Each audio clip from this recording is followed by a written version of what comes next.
নমস্কার, কেমন আছেন আপনারা? আশা করছি আপনারা প্রত্যেকে খুব ভালো আছেন। মমতার ঠিকানায় আরও একটি নতুন ব্লগে আপনাদের প্রত্যেককে জানাই স্বাগত। রোজ রোজ তো আপনাদের সামনে এত কাজ তুলে ধরি, তো এসবের মাঝে আমি কিন্তু গাছের যত্ন নিতে পারছি না। তো ভাবছি আজকে সকালবেলা ঘুম থেকে উঠে সারটাকে আগে তৈরি করে নেব। আপনারা তো প্রত্যেকে জানেন আমি প্রথম থেকেই পেঁয়াজের খোসা মোটামুটি 1 সপ্তাহ ভিজে রাখি, তারপর ওই জলটাকে নর্মাল জলে মিক্সড করে আবার গাছের মধ্যে দিয়ে দেই। তো যতটুকু পেঁয়াজের খোসা দরকার ততটুকু আমি ঢেলে নিয়েছি, বাকিটাকে আমি রেখে দেবো, ওটা 2 সপ্তাহ পর ওটা দিয়ে দেবো। আর আমি এদিকে জল নিয়ে এসেছি, তো জলগুলো ঢেলে দিচ্ছি, পরিমাণ মতো জল দিয়ে দিচ্ছি। তো এটা আমি 1 সপ্তাহ পরে গাছের গোড়ার মধ্যে এটাকে জলের সাথে মিক্স করে দিয়ে দিব। আমাদের হচ্ছে যে যে অর্ডারটার জন্য আমরা এত ওয়েট করে আছি, সেই অর্ডারটা আমাদের দোরগোড়া এসেছে, তবে আসছে না। কালকে দেখলাম যে ফালাকাটার এখানে আছে, ওটা এটা নর্মাল অর্ডার, ওটা ওটা এখন আসবে না, ওটা মানে আচ্ছা আসবে আর কি।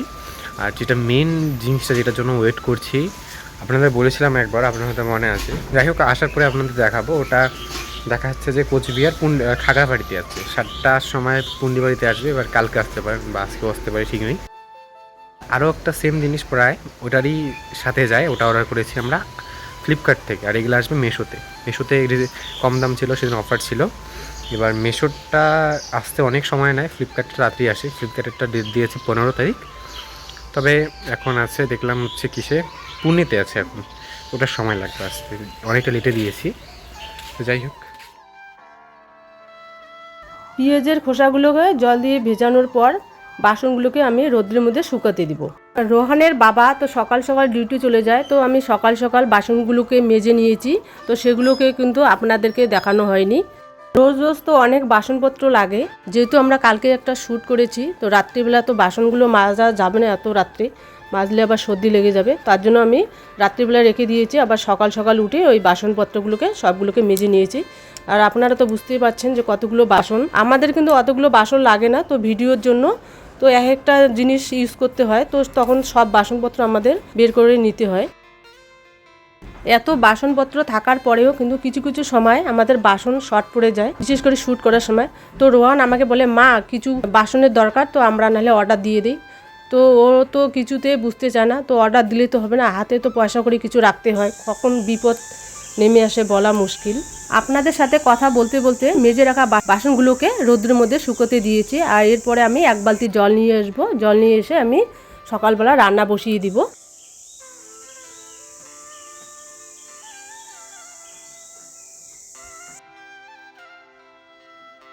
আর আমাদের কিন্তু টিউবওয়েলের জল প্রচণ্ড আয়রন, তো আপনারা বাসন দেখলেই বুঝতে পারেন, বিশেষত যেগুলোর মধ্যে জল রাখা হয় সেগুলো একদম লাল হয়ে যায়, ওগুলো কিছুতেই উঠতে চায় না। এর জন্য কিন্তু আমরা বাজার থেকে জল কিনে খাই। আমাদের স্টেট ব্যাংকের পাশে জল বিক্রি হয়, তো ওখান থেকে রোহান রেগুলার জল নিয়ে আসে। আর গরমটা বেশি পড়ায় মাছের অ্যাকোরিয়াম আর আমাদের প্রচুর জল লাগে, তো রোহান কিন্তু হাঁপিয়ে যায়। আর রোহানের বাবা যেহেতু বাড়িতে থাকে না, তো জলটা ওরে আনতে হয়, কোনো দিন সপ্তাহে 2-3 বার করে আনতে হয়। কালকে আসবে।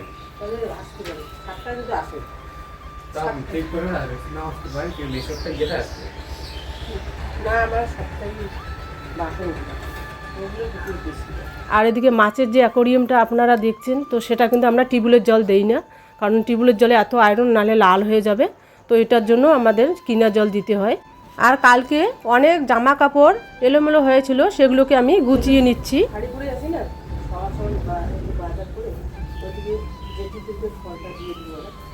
হ্যাঁ, তাও হয়।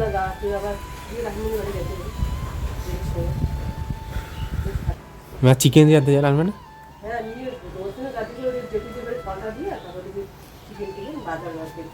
শ্যুটটা আগে কমপ্লিট করো তারপরে।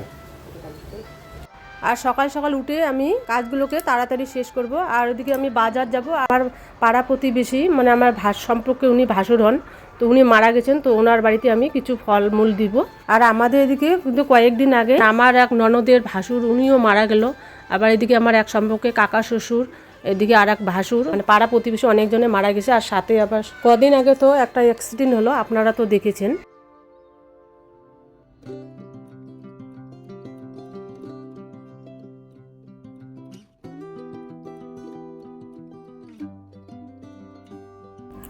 আর এদিকে আমার সম্পূর্ণ কাপড় গুছিয়ে নেওয়ার পরে আর এদিকে সোফা কভার, টি টেবিলের কভার, এগুলো সমস্ত কভারগুলোকে তুলে নিব, এগুলোকে পরিষ্কার করব। যেহেতু সাদা তো সবসময় বসা হয় তো এগুলো নোংরা হয়ে যায়, এগুলোকে আজকে আমি পরিষ্কার করে নিব। আপনারা তো ভাবছেন সোফার কভারগুলো তুলতে কেন পয়েন্টসগুলো দেখা যাচ্ছে, তো এগুলো আমাদের আগের একটা সোফা ছিল, তো সেটা সোফাটা আমাদের নষ্ট হয়ে গেছে, আপনাদের সেটা দেখানো হয়নি। তো ওগুলোকে কি করেছে রোহান কেটে কেটে ওগুলোকে লাগিয়ে দিয়েছে। তো এখনও কিন্তু আমরা সোফার যে পয়েন্টসগুলো আছে সেগুলো কিন্তু এখনো হয়নি। তো আপাতত এগুলোই দিয়েছি, এগুলোর উপরে নতুন কভারগুলো নিয়েছে সেগুলোই বসিয়ে দিয়েছি।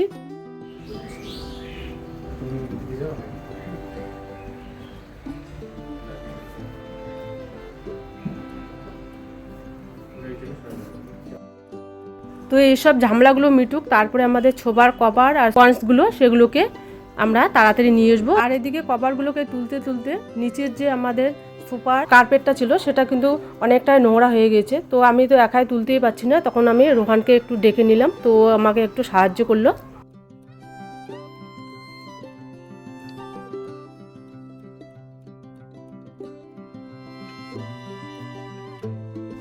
আর এদিকে কার্পেটটা তোলা হয়ে গেছে, আর কার্পেটটাকে কিন্তু আজকে আমি ধুবো না, এই সময় ধুলে একটু যেহেতু লেট হয়ে গেছে, ধুলে আবার শুকাবে না, না শুকলে আবার গন্ধ হয়ে যায়। তো আজকে শুধু মানে রোদ্রের মধ্যে একটু শুকিয়ে নিব, পারলে কালকে এগুলোকে ধুয়ে দিব।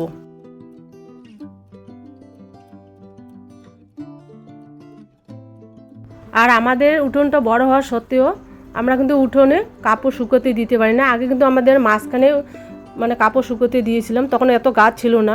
রোহানের বাবা কি করেছে একদম সাইডে একটা টার পাতিয়ে দিয়েছে, তো ওখানে শুকাতে দেই, কিন্তু ওখানে কিন্তু রোদ্দুর সেভাবে থাকে না, তো সেভাবে আর কি কাপড় মোটা কাপড়গুলো শুকায় না। তো ভাবছি যে বাড়ির পিছন দিকে একটা ভালোভাবে একটা টার পাতিয়ে নিব, তাহলে মোটা মোটা কাপড়গুলো শুকাবে।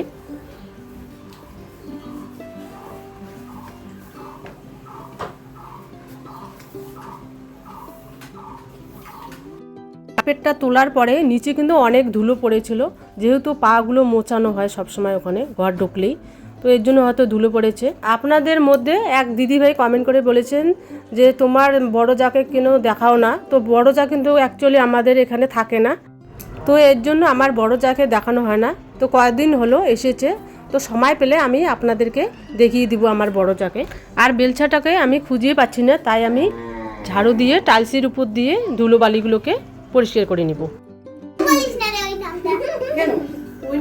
কমলা আমাদের, এটা হচ্ছে আমার কি পিসিমণির বড় মেয়ে, এটা হচ্ছে ছোট ছোট মেয়ে। জিলাপি দিয়ে তোমার মা আসছে, বাবা আসছে, এই যে বাচ্চা কাচ্চা ডাকছে তোমাদের। পুলিশ ডাকছে নাকি?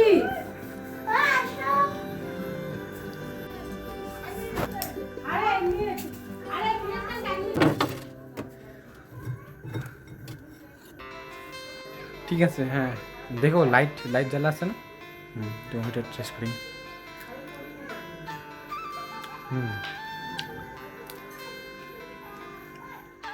আজকে চলুন আপনাদেরকে বানিয়ে দেখাবো আলুর দম। সেদিন তো আপনাদেরকে বলেছিলাম যে আমরা আলুর দম বানাবো, এবার সেদিন ভাবলাম যে পরপর একই রেসিপি প্রায় হয়ে যাচ্ছে, তো আজ ভাবছি আপনাদের বানিয়ে দেখাবো আলুর দম। তো চলুন একটু পরে সব বলছি আপনাদের কি কি লাগবে। এখানে হচ্ছে ওই ময়দাটাকে আটাটাকে মুছে রেখে দিবে, যতক্ষণ বেশি সময় লাগবে তত বেশি টেস্ট হবে এর জন্য। আর আমি এদিকে আলুগুলোকে ধীরে ধীরে মানে চোষাটাকে ছাড়িয়ে দেব। তো চলুন। আচ্ছা, আগে আপনাদের বলে দিই, ওখানে তো আপনাদের বলার সময় পাইনি, কারণ ভয়েসটা দিতে দিতেই পুরোটা শেষ হয়ে গেছে। আসলে ওখানে আমি বলতে চাইছিলাম যে আলুর দমের জন্য নিয়ে নিয়েছে আলু, এবার ছোটো আলু কিছু কিছু ছিল, সাথে ছিল একটা বড় আলু, কারণ আমরা বেশিরভাগই বড় আলুটাই আনি, ছোটো আলু খুব কম আনি, কারণ ওটাতে ছুলতে বেশি সময় লাগে। তো আলুর দমেতে কিন্তু গোটা গোটা আলুই মেন। এবার এর জন্য ওই ছোটো ছোটো আলুগুলো নিয়েছি, যে কটা ছিল, আর একটা বড় আলু, আর সাথে ছিল পেঁয়াজ, টমেটো, একটা কাঁচা লঙ্কা, টমেটো নিয়েছি পেস্ট বানানোর জন্য। আর আমি এদিকে আলুগুলোকে ছুলছি, খুব ছোট ছোট ছিল তো এর জন্য অনেকটাই সময় চলে যাচ্ছিল। তো যাই হোক, আমি অনেকটাই ভয়েস দিয়ে ফেলেছিলাম। এবার আমার খুব সর্দি লেগেছে, তো একটু বড় বড়ই নাক টানছি, শুনতে খুব বাজে লাগছে, এর জন্য আবার দিয়েছি ভয়েসটা। তো মা ওদিকে বলছিল যে আমার জায়ের এসেছে, মানে আমার জেঠি এসেছে, সর্দি আর ছোটো হয়তো আছে, এবার বড়দি আসতে পারে না, ও কলেজে গেস্ট লেকচার হিসাবে ইংলিশ বিষয়ে পড়াচ্ছেন, এই তো ওর জন্য হচ্ছে ও আসার একদমই সময় পায় না, আর জেঠু তো আসতে পারে না, ডিউটি চলছে।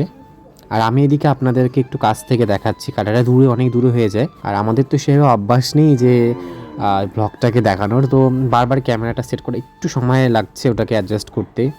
তো যাই হোক, আমি এদিকে টমেটোটাকে কেটে নিয়েছি, সাথে কটা কাঁচা লঙ্কা চিয়ে নিচ্ছি। তো আমরা এখন এগুলোকে একটু পূরণ করে এই মশলাগুলোকে মানে মিক্সিতে গুঁড়ো করে নেব। এখানে আছে মৌরি, এখানে জিরা, আর প্যাকেটের মধ্যে ধনের বীজ আছে। এবার এই মশলাগুলোতে মনে পড়লো, আমি না অনলাইনে ওই মশলা রাখার কতগুলো কৌটো থাকে না, মানে সেট থাকে, কৌটোর মধ্যে মশলা রেখে আপনারা ওখান থেকে নিতে পারেন সহজে, মশলা রানি বলতে পারেন। ওটাকে আমি অর্ডার দিয়েছি, 4বার অর্ডার দিয়েছি, 4বার ক্যান্সেল হয়েছে, মানে ওটা আর এলোই না। আমি আশায় আছি যে ওটার মধ্যে মশলা রাখবো, নিতে সুবিধা হয় জিনিসগুলো, লবঙ্গ, দারচিনি এবার সাজিয়ে রাখা যায়, আর জিনিসটা দেখতেও সুন্দর। জিনিসটা এত সুন্দর দেখতে, একদম বেশ লাক্সারির মতন জিনিসগুলো এত সুন্দর ছিল। আমি আর একবার ট্রাই করে দেখবো যদি আসে এই অর্ডারটা। মনটা একটু বেশি দাও তো, মিষ্টি মিষ্টি ভালো লাগে। কতটুকু দিব দেখো, 3 চামচ দিব। এটা দাও, এটা হচ্ছে জিরে 2 চামচ দাও, 1.5 দাও।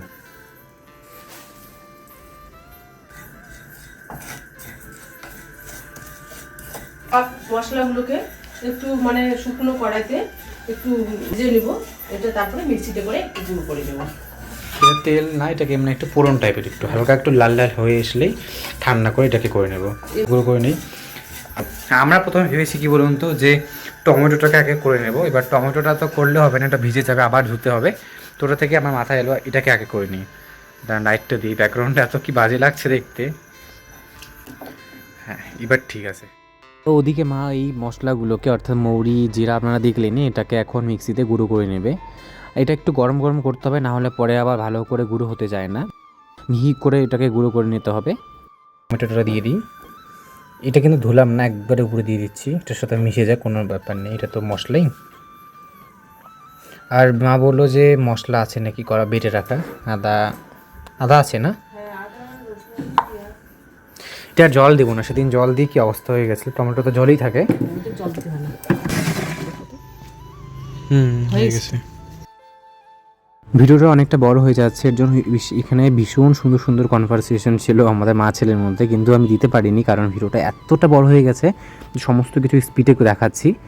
আর এখানে আলুগুলোকে, যেগুলো আলুকে বড় ছিল ওই পিসগুলো না, ওটার তুলনায় খুবই বড়, এবার ওটাকে আমি কাঁটা চামচ দিয়ে একটু ফুটো করে নিচ্ছি, তাহলে তাড়াতাড়ি ভাজা হয়ে যাবে, দুটোর সাথে একসাথে সেম সময় এটা ভেজে যাবে, মানে ভাজা হয়ে যাবে আর মশলাপাতিও ঢুকবে।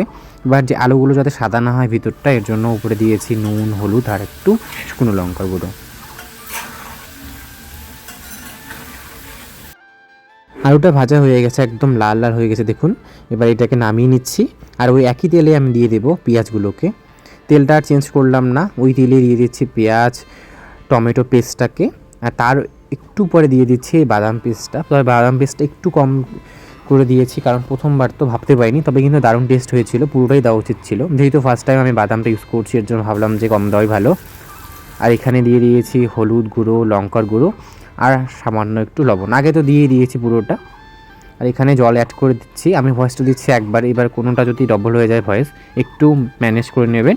আর এখানে ওই আলুগুলোকে দিয়ে দিচ্ছি, এটাকে ভালো করে কষিয়ে নিতে হবে। কষানো কমপ্লিট হলেই উপরে দিয়ে দিচ্ছি আমি জল, হালকা হালকা করে জলটাকে অ্যাড করব। জলটা মোটামুটি শুকিয়ে নিলে এটার উপরে দিয়ে দিচ্ছি মিট মশলা, চেরা কাঁচা লঙ্কা, আর উপরে খানিকটা কসুরি মেথি একটু ডলে দেবো। আর এখানে দিয়ে দিচ্ছি ধনেপাতা, ধনেপাতাটা একটু পুরানো ছিল।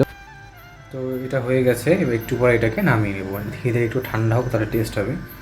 তেলটা একটু মনে হয় হালকা বেশি হয়ে গেছে, যাই হোক প্রত্যেকদিন তো এরকম করে খাচ্ছি না এখন, সপ্তাহে 1-2 দিন একটু তো খেতেই হবে।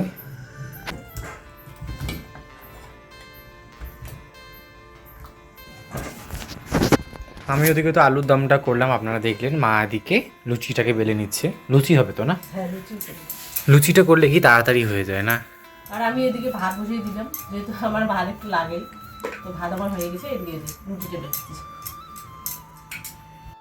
মা ওদিকে রুটিগুলোকে বেলে নিয়েছে, আর এখন একটা একটা করে ভেজে নিচ্ছি আমরা। দেখুন প্রথমটাই কিন্তু বেশ ভালোভাবে ফুলেছিল, তো মা অনেক কিছু বলেছিল আপনাদেরকে, সমস্ত কিছু মিউট করে দিতে হয়েছে। তো যাই হোক দেখুন কত সুন্দর করে ফুলছে, তাই না?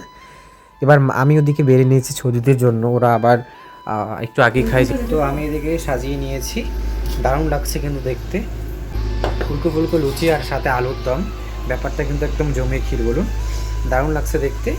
এবার সতীদের দিয়ে আসি আর মা এদিকে লুচিগুলোকে। তো আপনাদের সাথে আমি হচ্ছে ওখানে বসে খাই, আজকে এখানে দাঁড়িয়ে খাবো। তো এই যে আমি নিয়ে নিয়েছি সমস্ত জিনিসগুলোকে। দারুণ হয়েছিল খেতে, আমি আপনাদের পুরো খাবারটা দেখাতে পারছি না, এর জন্য রিয়েলি সরি। আর এদিকে দেখতে দেখতে ভিডিওটা প্রায় শেষে চলে এসেছি। আজ তবে আসি, দেখা হচ্ছে একটা আবার নতুন ভিডিও নিয়ে। ততক্ষণে ভালো থাকবেন, সুস্থ থাকবেন। আর যদি ভিডিওটা ভালো লেগে থাকে তাহলে ছোট্ট করে একটা লাইক দিবেন।